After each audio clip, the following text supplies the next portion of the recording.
Hello, with all the changes going on in real estate, I thought I'd give you my perspective on what these changes are, and I thought I'd start with the history of selling real estate.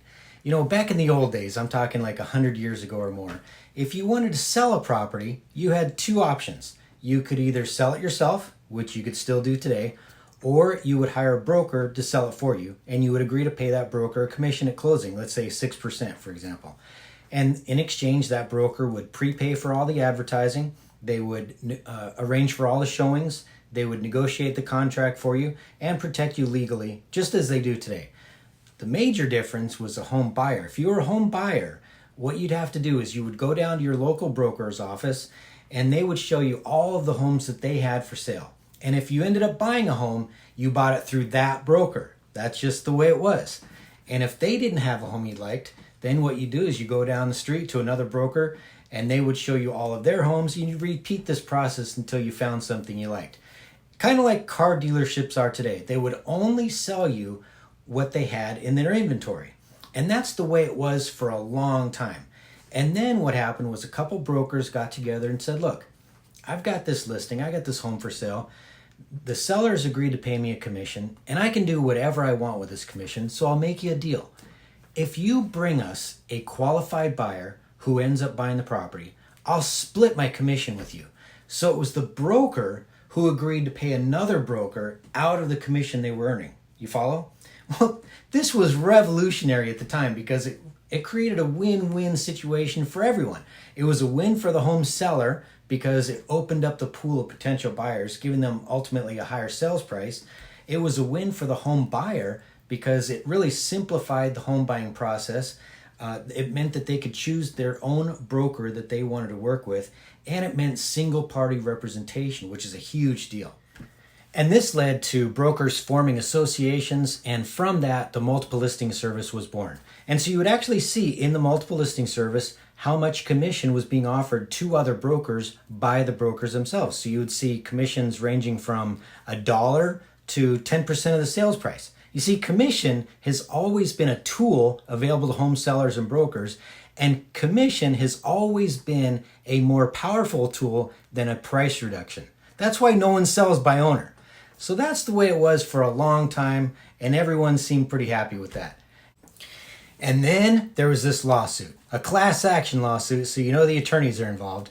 And then this lawsuit was twofold. The arguments were basically, why is the listing broker paying a commission to the buyer's broker who is working against the seller? And of course, that legal argument seemed kind of silly to us because the buyer and the seller had the same goal, which was to close this transaction at an agreed upon price. The second argument was, remember I was telling you there was a $1 minimum being offered in the multiple listing service?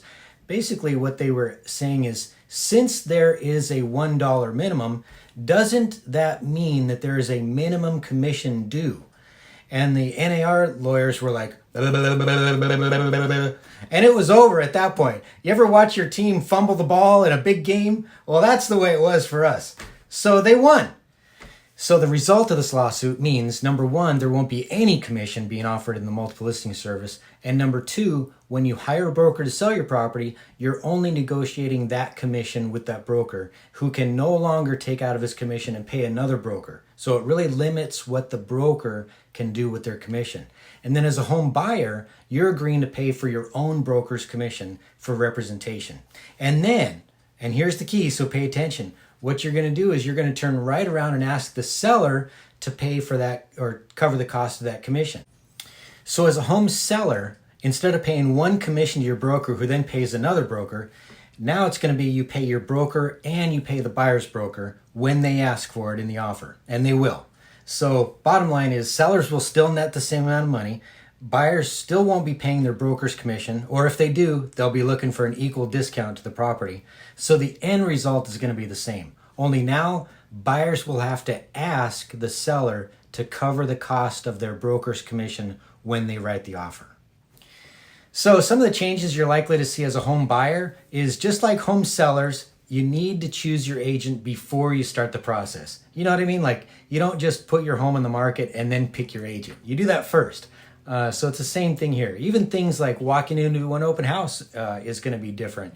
you're going to be asked to either produce a document that says you're already being represented by a broker, or they might stick something in front of you that authorizes them to represent you, or something that says you're an unrepresented buyer.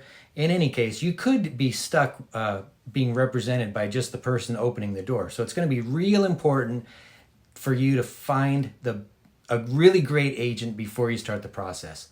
So I hope that clears up some of the confusion. And remember, don't wait to buy real estate. Buy real estate and wait.